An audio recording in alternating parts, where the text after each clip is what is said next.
آمن الرسول بما أنزل إليه من ربه والمؤمنون كل آمن بالله وملائكته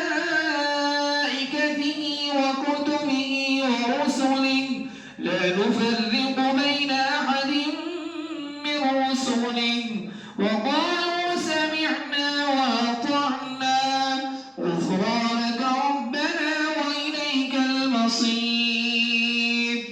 ये हो गया सबक पढ़ा दो थोड़ा ज्यादा لا يكلف الله نفسا إلا وسعها لها ما كسبت وعليها ما اكتسبت ربنا لا تؤاخذنا إن نسينا أو أخطأنا ربنا ولا تحمل علينا إصرا كما حملته على الذين من قبلنا ربنا ولا تحملنا ما لا طاقة لنا به واعف عنا واغفر لنا وارحمنا أنت مولانا فانصرنا على القوم الكافرين.